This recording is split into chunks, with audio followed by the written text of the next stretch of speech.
is Ken Henry, and I'm a professional engineer with the City of Fort Worth Transportation and Public Works Department. Welcome to the Learn, Dream, Do show. Today, we're celebrating Black History Month. What is Black History Month? Well, Black History Month is a once-a-year celebration of accomplishments and achievements by African Americans and a time of recognizing the central role of Blacks in U.S. history. How did this get started? Okay, well, the event grew out of Negro history with the brainchild of noted historian Carter G. Woodson and other prominent African Americans back in 1915. And in 1976, President Gerald Ford officially recognized Black History Month, called upon the public to seize the opportunity to honor the too often neglected accomplishment of Black Americans in every area of works throughout our history. Since 1976, every American president has designated February as Black History Month and endorsed a specific theme. The theme for Black History Month for 2021 is the Black family, representation, identity, and diversity. What does Black History Month mean to me? Well, in growing up in Texas in the early 70s, my school textbooks and teachings did not focus on Black history, just the typical American and Texas history of our forefathers. Other than the prominent Black figures such as Thurgood Marshall, Dr. Martin Luther King Jr., or Malcolm X, the typical African American young male had little to no other role model to want to be like other than their father or their pastor. By having this month of celebrating and reflection of our past, it has allowed me to see more African American role models in areas that I was not aware of, such as business owners, artists, engineers. So Black History Month to me is a true celebration of knowledge and success, but also uncovering the unknown. To celebrate Black History Month, we want to recognize the accomplishments that Black Americans have achieved throughout history. Black history is a vital ingredient within the foundation of American history. Our American music culture is intertwined with and grown from the roots of Black musicians. Many artists and musical styles credit their rhythm and soul to the original foundation of expression and musicality that Black Americans have innovated. So let's give credit where credit is due. Come join us to learn more about and celebrate the accomplishments of these following Black musicians. Music has always been really important in the Black community. During the time of slavery, songs were one of the few things enslaved Africans could keep. African rhythms and musical influences came with them and transformed the music of hymns and folk tunes. We're going to take a look at the 20th century and all kinds of new, uniquely American music that came out of it. On our musical journey, we're going to learn how blues became jazz, which evolved into big band and swing. With new technology, big band became R&B, and R&B became rap and hip-hop. Our first stop is 1916 at one of the first big blues shows. The singer? Ma Rainey, also known as the Mother of Blues. She was one of the first to popularize this new sound in her own traveling show and in recordings. She influenced many other singers like the Great Muddy Waters and Bessie Smith. The sound of the blues was born in the struggle after the Civil War, and a lot of the songs were sad. The songs were about the hard times that people in rural areas were going through. The new blues sound spread all the way down the Mississippi River, which brings us to our next stop. Welcome to New Orleans, Louisiana, birthplace of jazz. Jazz grew from the roots of the blues, and it became something new as it traveled with American soldiers during World War I. It was so popular, people began inventing their own versions of what jazz could sound like, becoming big band and swing. This evolution propelled lots of incredibly talented musicians to world fame. During the 1930s and through World War II, the next big musical movement started, propelled by the sounds of the electric guitar. It began in Detroit, Michigan, also known as Motor City. The Motown sound was an evolution of the styles that came before it. This new genre became known as R&B or rhythm and blues. From here, we start to see the evolution of rock and roll. Sister Rosetta Tharpe had been playing the electric guitar since the 1930s, but the 1950s was when it really took off. She is known as the godmother of rock and roll, and she influenced Chuck Berry and Elvis Presley. Chuck Berry, also known as the father of rock and roll, was a hugely important influence. He's one of the reasons the Beatles exist.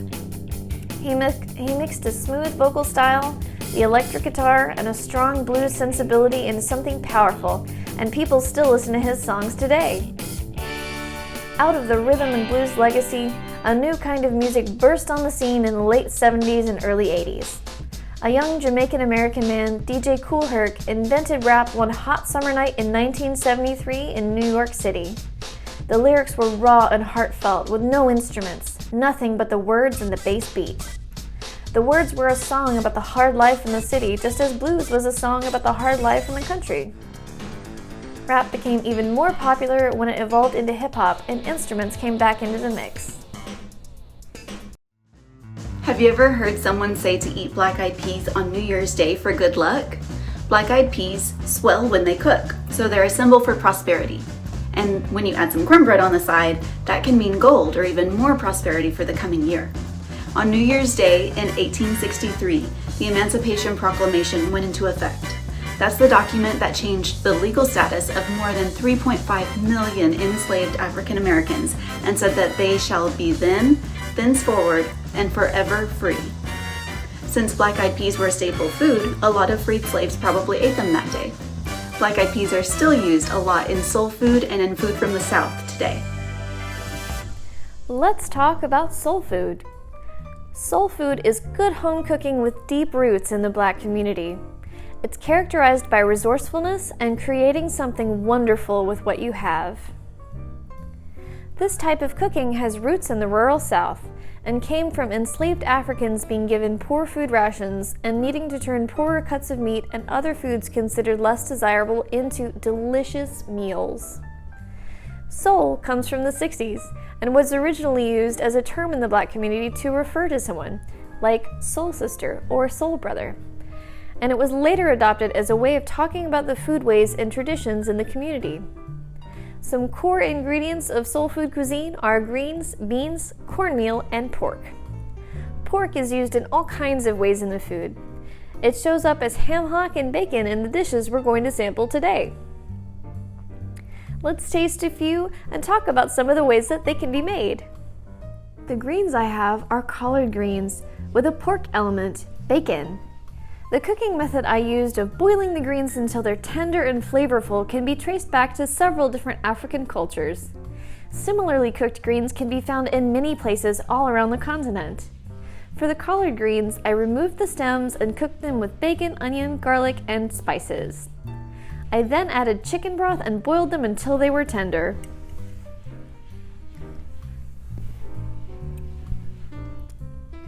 These are so good. The beans I have are made with ham hock, another pork element. This adds salt and savory depth to the beans. I cook them with garlic, onion, and of course salt and pepper. These are cooked low and slow on the stove or in the crock pot to get them tender, savory, and perfect for eating with rice or with the next element, cornbread.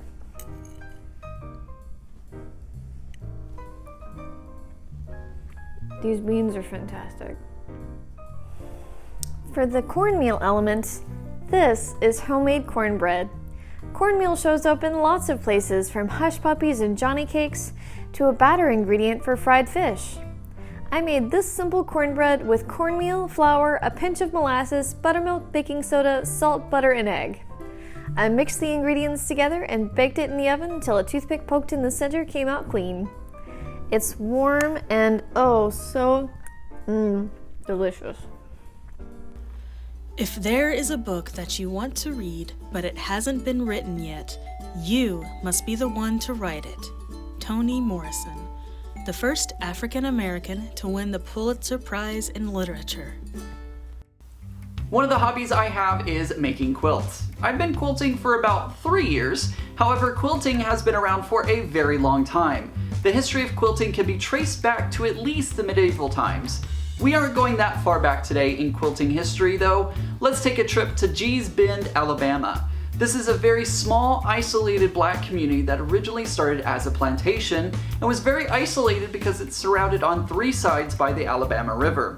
Due to this isolation from the rest of the world, the residents need to fend mostly for themselves. There wasn't much running water or electricity, so it was necessary to make their own quilts to keep warm in the winter. These quilts were made by hand out of scraps of fabric that were laying around. These quilts have a scrappy, irregular nature to them because of this. There might be a pattern to how the fabric is laid out, or they just might grab the next piece of fabric and start sewing it in. The art of quilting in this community was passed down from generation to generation. Many of the women in this community recall playing underneath the stretched quilts as their mom and grandmother worked to hand quilt and sew. Most of the time these quilts would be made completely by hand because sewing machines were expensive. In the 1960s and beyond, this small community started to receive national attention, in part due to the Freedom Quilting Bee. Black women created a cooperative in 1966 as a way to generate income for their families. These quilts would grab the attention of art collectors and curators who put together an exhibit called The Quilts of Gee's Bend. This exhibit first debuted in 2002 at the Museum of Fine Arts in Houston and later traveled to dozens of other locations across the country. Their quilts have been hailed as some of the most miraculous works of art America has produced.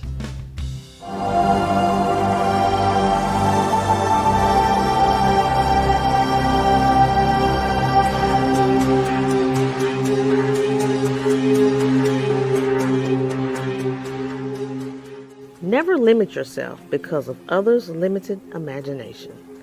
Never limit others because of your own limited imagination. May Jellison.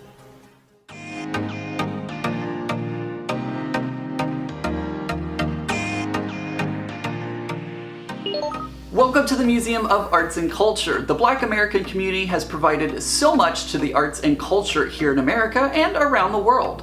Let's take a tour of some of the names you may not have heard of before. Let's start off with Irish step dancer Morgan Bullock. Yes, you heard that right, Irish step dancer. She started off in ballet but found the art of Irish step dancing and fell in love. You might have even seen her on TikTok. Next on our tour we have Marian Anderson. Marian performed a wide range of music from opera to spirituals. She performed with renowned orchestras in major concert and recital venues throughout the United States and Europe between 1925 and 1965. She fought hard to overcome prejudice, and with help from First Lady Eleanor Roosevelt and President Franklin D. Roosevelt, Anderson performed an open-air concert on Easter Sunday on the Lincoln Memorial Steps in the Capitol. You know the city of Fort Worth has the nickname of Cowtown, but you might be unaware of the Fort Worth Cowboys of Color Rodeo, which shines a spotlight on top African American, Hispanic, and Native American cowboys and cowgirls competing in traditional rodeo events like bull riding, steer wrestling, and tie-down roping. Another black cowboy was Nat Love. He was born enslaved on a plantation in Tennessee around 1854. However, after the end of slavery, he trained himself to become an expert marksman and cowboy. Olivia already told you a little bit about Ma Rainey, who was one of the earliest black professional blues singers and one of the first generations of blues singers to record. Louis Armstrong is also well known for being a trumpeter, composer, vocalist, and actor who is among the most influential figures in jazz. This has just been a quick tour around the museum. Take some time and do some exploring of your own. In 1882, Isaiah Milligan Terrell became the head of the first free public school for African Americans in Fort Worth. After undergoing lots of changes over the years, the school is now the home of the I.M. Terrell Academy for STEM and VPA, or Visual and Performing Arts, near downtown. Under Jim Crow laws, which lasted from after the Civil War until the 1960s, Black people weren't allowed to use Fort Worth's public parks except one day a year, Juneteenth. Thankfully, now all kids get to play in our parks. Did you know that there was a time when kids of different colors couldn't go to school together? People used to think that black, white, and brown children were so different that they could never get along, and many folks even thought that African American students weren't able to learn and receive an education. But boy, were they wrong. Let's learn the story of some kids just like you who led the charge in changing history, and then we'll meet some kids who just so happen to be geniuses that benefited from their bravery. Watch out for keywords like this one, Black History Month. These are important keywords that you should remember and learn more about. After slavery, when Black students were finally allowed to go to school, they attended schools for kids with their particular skin color, and this was called segregation. Kids were extremely happy to finally be able to get the opportunity to learn how to read and practice other school subjects, but going to school had many challenges. The most important court in the United States, the Supreme Court, said segregation was okay as long as white and Black schools were separate but equal. But schools weren't equal. Black schools didn't have libraries, cafeterias, heating and air conditioning, auditoriums, textbooks, playgrounds, and even indoor bathrooms. Although teachers tried their best to teach students without all these resources, African Americans didn't think it was fair that they didn't have an equal opportunity to learn. Numerous African Americans marched, protested, and filed lawsuits with the Supreme Court about the unequal conditions of schools until the Supreme Court finally made the decision that separate but equal was unfair. The Supreme Court ruling, Brown versus Board of Education, said that schools must integrate or allow Black and white students to go to school together. In November of 1960, 5-year-old Ruby Bridges, 6-year-old Leona Tate, and 3 other children attended an all-white school for the first time.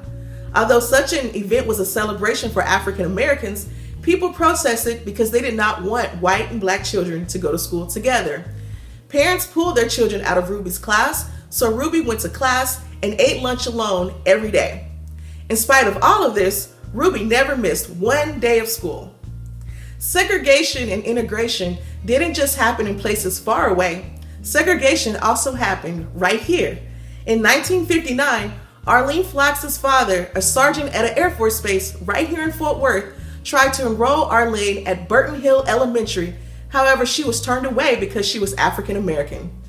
Arlene's father reached out to the NAACP for help, and 2 long years later, a judge ruled that schools in Fort Worth had to allow white and Black students to go to school together. There were numerous brave Black children who integrated schools at this time, and because of their efforts, kid geniuses like Carson and Candy Huey Yu were able to use their education to do big things in this world. And you can too. Carson and Cannon are brothers who graduated from high school when they were just 10 and 11 years old. Carson went on to attend TCU and was the youngest child to ever attend the school. He graduated from TCU with a degree in math and physics and now goes to school to be a doctor of philosophy and quantum physics. Carson's little brother Cannon also went to TCU and studied astrophysics and engineering. In other words, he wants to be an astronaut when he grows up. Carson and Cannon received a lot of attention because of their accomplishments, and they've even appeared on TV shows like Mythbusters and met TV scientists like Bill Nye. Kids like Ruby Bridges, Leona Tate, Arlene Flax, and many others spent the earliest years of their lives changing the future for other kids. And because of their experiences, millions of Black children go to schools and colleges around the U.S. and are able to receive an education. Today, we celebrate Black History Month, and we honor those little kids, now adults, who helped change the world. Did you know? Did you know W.E.B. Du Bois? Du Bois was an African-American sociologist, historian, author, editor, and activist. Du Bois graduated from Fisk University, a historically Black institution in Nashville, Tennessee, in 1888. He was the first African-American to receive a PhD from Harvard University in 1895. Du Bois shared in the creation of the National Association for the Advancement of Colored People, NAACP, in 1909 and edited The Crisis, its magazine. His collection of essays, The Souls of Black Folk, is a landmark in African American literature. Try this.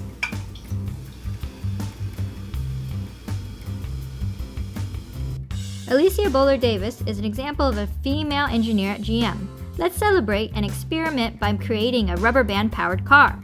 For this, you will need 4 bottle caps, 1 paper clip, 2 straws, 1 rubber band, 4 toothpicks, and hot glue with plenty of hot glue sticks. To create the frame of your car, you're going to align your straws on your table and use the pointy end of your toothpick to pierce it through both straws. You might need to twist it and experiment with it as you do. Be sure to be safe and don't poke yourself. Next, you're going to poke a hole in all 4 of your wheels using your sharp-ended toothpick. To keep your wheels from hitting the inside toothpicks, cut them short. Now that the frame is ready, let's go ahead and put the wheels onto the car. Ready? Ta-da! At this point, do your wheels turn easily? You might have to remove your wheels and use your toothpick and rotate it around your straw to make the hole bigger. Make sure all wheels rotate freely. Now I'm applying hot glue to the rim of my wheels. This is like the rubber on my tires. Be sure to keep your fingers away from the hot glue. Be safe! Here, I've attached a paper clip to my rubber band, and I'm attaching my rubber band to my car. This is going to be the engine and the reason why my car moves. If needed, apply some hot glue to your rubber band where it meets the toothpick. Once the glue has dried, you can go ahead and roll up your wheels and see if your rubber band will build up some potential energy. This is the motor of your car. Hey, it works! It looks like we're moving forward from here. For this version of the car, I customized it by adding a piece of cardboard to add stability and a screw at the end. I just hot glued it on to add some weight. Let's see if it works. We're gonna pull it backwards to roll up the rubber band and let it go. Zoom! And there you have it. Of course, it's your creation, so feel free to customize it any way you'd like. Hi, it's Christina. Let's talk to a friend who went to high school with me here in Fort Worth. Hi, I'm Marty Wittenberg, and I march in the Grambling State University Tiger Marching Band. I am also an alumni of Grambling State University. I studied music education in college with a concentration in percussion and voice. So Grambling is an HBCU. Can you tell us what that is and why did you want to attend one? HBCU stands for Historical Black Colleges and Universities. We are a part of that system. What made me decide to go to an HBCU was in the year of 2000, I went to the Grambling State versus Prairie View A&M Cotton Bowl Classic game, and I was impressed by the band, and I knew from then on I wanted to be a part of the World Famed Tiger Marching Band at Grambling State University. What was it like to be in the band in high school versus the band in college? The band in high school was an awesome entity to be a part of. I mean, being a part of a unit that does a lot of performing in high school is something that every child that loves music wants to do. My junior and senior year, I was drum major in the band in high school, so I got a chance to perform not only in the band, but I was in front of the band directing. In college band, it is awesome. We travel, we go place to place, and we do a lot of performances and do a lot of special presentations all over the world. One of the memorable experiences that I had in the band was being a part of the 20th Century Fox movie called Drumline, meeting Nick Cannon, Orlando Jones, and many other superstars in Atlanta, Georgia in 2002. Also being an ambassador to the United States of America, being a part of the band, and traveling to Tokyo, Japan, and also Toronto, Canada. Wow, those are some pretty incredible experiences. I'm curious, are there any other HBCU alums who inspire you? Charles P. Adams. Charles P. Adams is our founder who founded Grambling State University in 1901. He is also an alumni of Tuskegee University, which is also an HBCU. He studied under Booker T. Washington, and Booker T. Washington sent him to northern Louisiana to start a school for African Americans in the agriculture profession. And during that time, he started the school in 1901, and it has flourished from an agriculture school into Grambling State University. And how about you? Do you have any other inspiration or words of advice to share with the kids of Fort Worth? What I would like to tell you, if you're interested in going to an HBCU, all HBCUs are great schools. I encourage people from all communities, all cultures to go to HBCUs. One of the facts that I would like to strictly point out is it is not just a school strictly meant for just African Americans. All people and creeds and cultures are welcome to come. We value that very preciously with our education program. So please, if you're considering an HBCU, take a look at everyone that's available. Thank you, Artie. It was great to catch up with you a little today and to hear about your time at an HBCU. You might have visited the Ella Mae Chamblee branch of the Fort Worth Public Library, but you may not have given another thought about who Ella Mae Chamblee was. She was the first Black librarian in Fort Worth. She took it upon herself to make sure to provide children the opportunity to read books.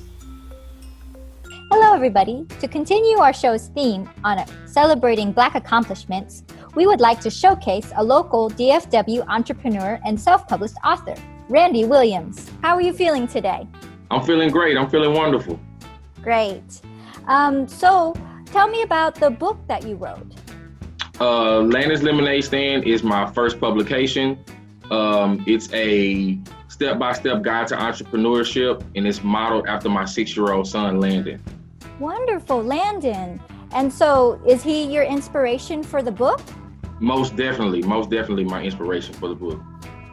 One of the parts of your book that was so amazing were the illustrations. Did you do those yourself? No, I actually worked very closely with a Black illustrator. His name is Mark Stewart. He's originally from Dallas, Texas. I think he lives in Atlanta now, but we worked very, very closely. We worked through email, but he's a great illustrator. He got the images correct, and yeah, that's who did it, a guy named Mark Stewart. Yeah, I definitely see the resemblance between your family and the illustrations. Right. With kids watching the segment, what would you like for them to learn from this book? Just self-belief, self-confidence, and the value of hard work. Yes. And taking a risk, and just understanding that you have some power, you have some control over your life. And you know, life doesn't have to happen to you. You can do things, you can take life by the hand and just kind of lead your own way. Right. I love how you mentioned risk, because that's a big part of being an entrepreneur, correct? Huge part. What is it like being a Black entrepreneur in DFW? It's rewarding, it's refreshing. A lot of Black people are somewhat new to a certain level of entrepreneurship. So, you know, we have our rough patches, we have our ups and downs, but it's very rewarding, and we get a lot of love and we get a lot of support from people who recognize the brand or recognize the company. And, you know, we have a lot of people behind us, so it's very refreshing and rewarding. We love it. So you mentioned we, so is there a community in DFW of entrepreneurs? There actually is. I'm in, Brand New Black, my actual company, it serves as a network for other entrepreneurs. So what we do, we have meetings such as this one. We have meet and greets where people present products, people present their businesses and stuff like that. So yeah, it's kind of like a network for young Black entrepreneurs in the city. If you could provide advice to yourself as a 10-year-old, what would you tell him? Just be persistent, consistent, and just to believe in yourself is the overall, you know, message. When I was 10, I was very adventurous, you know, but I had a lot of influence over my life. So later on in life, I kind of went the directions of the influence. If I could go back and be 10 again, then I would tell my 10-year-old self, pick your own path. I know it's scary. There might not be anybody around you doing the same thing, but just believe in it, trust in it, and just go for it.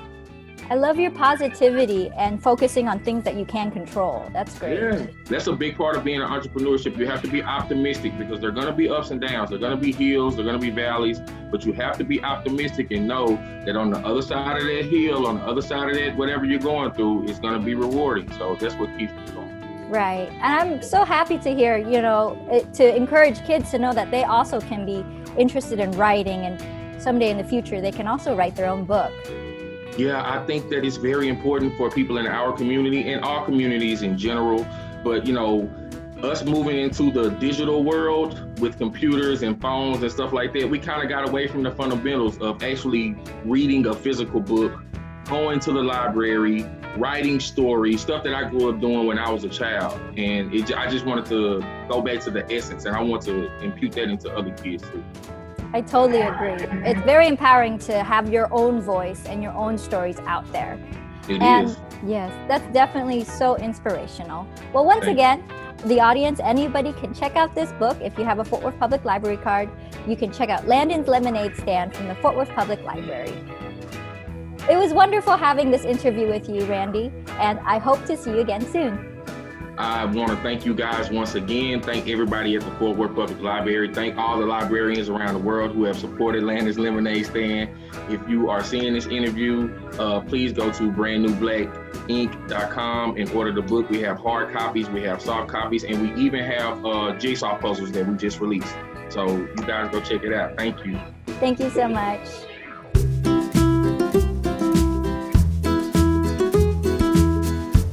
Thanks for joining us this week. To learn more, we recommend I See the Rhythm by Toyomi Aegis with paintings by Michelle Wood. This beautiful book celebrates the rich history of African American music with paintings and poems that are themselves full of rhythm. This Is Your Time, a new book by Ruby Bridges, a letter of peace that includes her visits to school children all across the U.S. Stitchin' and Pullin', a G's Bend quilt by Patricia C. McKissick, illustrated by Cosby Cabrera. This book is a series of poems about baby girl who starts as a baby playing under the quilts made by her community and grows up learning how to tell her own story through quilting. For a lot of biography, we recommend Little Leaders, Bold Women in Black History, and Little Legends, Exceptional Men in Black History by Vashti Harrison. If you're looking for more books, head on over to the web and do a search for the Coretta Scott King Book Awards. These are given each year by the American Library Association to outstanding African American authors and illustrators of books for young people that demonstrate an appreciation of African American culture and universal human values.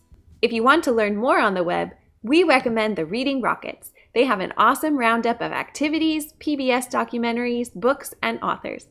Jacqueline Woodson is one of my favorite authors, so I'm going to click on her link. There's a biography, a book list, and a video of her talking about being a writer. Thanks for joining us, everyone. We'll see you next time. Till then, we'd love to hear how you're celebrating Black History Month. Let us know on Facebook or Instagram. Bye!